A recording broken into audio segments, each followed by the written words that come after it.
Oke, jadi mau cerita sedikit. Jadi istri aku lagi sakit, dia suaranya lagi serak, lagi batuk gitu, lagi batuk pilek. Kayak lagi banyak nih yang batuk pilek belakangan. Nah, di pas hari ini aku habis itu aku mandi, aku beberes di kamar, pakai sunscreen dan segala macam. Istri aku kebangun.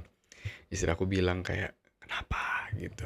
Suara lagi serak kan pas aku kaget kan pas dia ngomong kayak gitu, aku langsung nengok dan aku langsung isengin dia kayak, nggak bisa ngomong gitu-gitu lah, aku isengin dia dan akhirnya di situ dia bilang kayak, kurang ajar ya kamu ya, aku lagi sakit malah diisengin gitu, dan akhirnya kita ketawa. Dan setelah kita ketawa, aku balik ke tempat kerja. Di situ aku mikir kayak, ih, lucu ya, itu membuat hal hal itu membuat aku senang gitu, membuat aku bahagia. Dan ternyata maksud maksud aku di sini adalah, kebahagiaan itu nggak semena-mena kalau kita cari kita ketemu kebahagiaan itu. Tapi sebenarnya kebahagiaan itu udah ada sebelum kita sadar gitu loh. Jadi kalau misalnya kita cari, menurut aku akan susah. Karena gini, aku bandingkan sama dulu selama pas aku kerja di kantor. Kerja di kantor bener-bener berusaha apa ya, kerja terus, ke kantor, kerja, ketemu orang segala macem, bener-bener fokusnya sama kerjaan. Tujuannya apa? Untuk mencari kebahagiaan, tapi nggak pernah ketemu, yang ada malah stres. Sampai satu titik istri aku bilang ke aku kalau misalnya auranya gitu, aura aku itu aur-auran gitu, kayak berantakan, negatif banget gitu rasanya. Sampai akhirnya dia bilang kayak, wah kalau misalnya memang kamu di sana udah nggak cocok, ya kalau emang udah mau keluar keluar aja nggak apa-apa gitu. Intinya sampai ngomong kayak gitu. Dan yang mau disampaikan di sini adalah, ya kayaknya kita nggak usah terlalu mengejar kebahagiaan, terlalu freak deh, maksudnya terlalu fokus banget untuk mencari kebahagiaan, karena sebenarnya sejatinya kebahagiaan itu bisa kita buat atau bisa udah ada sebenarnya gitu loh, udah ada di sana.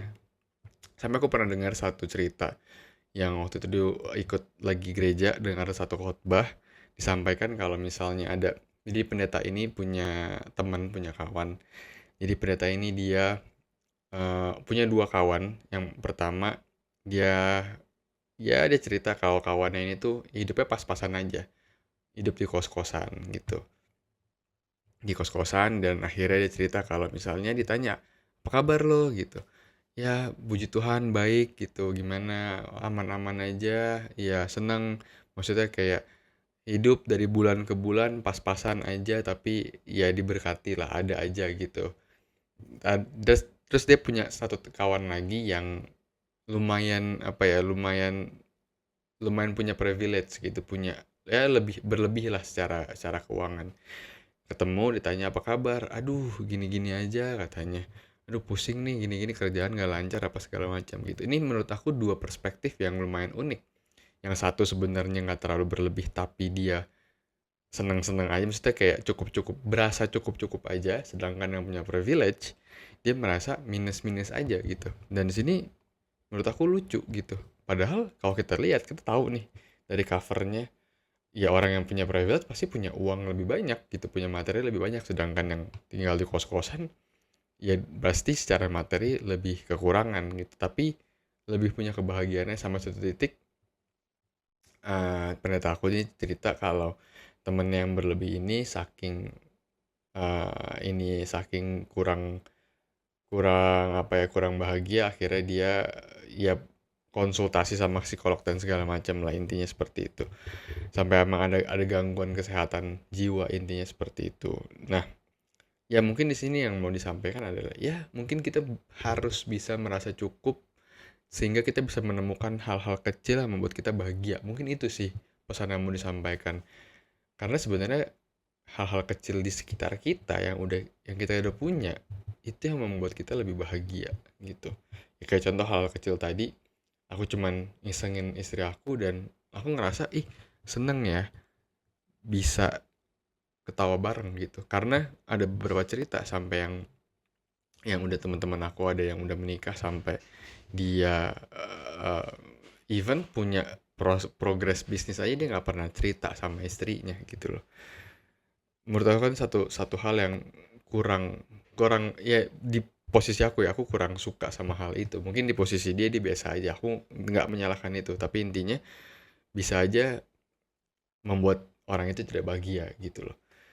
Ya itu menurut aku yang bisa diambil lah, intinya hal-hal kecil di sekitar kita pasti udah ada sebenarnya, tinggal gimana kita lebih ngerasa bersyukur aja sama hal-hal di sekitar kita gitu loh. Ya sama waktu itu aku juga sempet ngajakin mama aku makan-makan di mall, jalan bareng sama istri, beliin dia cuma anting satu gitu, nggak yang ya anting-anting murah-murah, aku ngerasa bahagia gitu. Ya nggak tahu sih makan atau nggak dibeliin anting yang murah, kalau aku sih bahagia gitu ya. Tapi yang mau disampaikan adalah ya bener-bener hal-hal kecil aja bisa membuat kita tenang, membuat kita bahagia, membuat kita seneng gitu loh. Dibandingkan hal-hal besar, kan nggak harus ngajak mamaku untuk pergi ke luar negeri untuk membuat aku bahagia, tapi ternyata cukup beliin anting murah membuat aku bahagia gitu. Dan aku yakin ya besar kecil dia senang lah dibeliin sesuatu gitu loh, walaupun nggak ke luar negeri gitu. Ya intinya kita bersyukur aja sama hal kecil yang udah ada sekarang. Coba coba apa ya pola pikirnya, bersyukur sama apa yang udah ada sekarang, dan aku yakin ketika kita merasa lebih bersyukur pasti akan ada jalan keluar, pasti akan ada apa ya, tanggung jawab lebih yang membuat kita lebih berproses dan lebih punya pertumbuhan di dalam apapun, dalam mungkin karakter, pertumbuhan finansial dan sebagainya gitu sih. Mungkin itu aja sih yang mau disampaikan di video kali ini. Mungkin kalau ada yang mau disampaikan silahkan tulis di kolom komentar. Semoga bermanfaat. Terima kasih.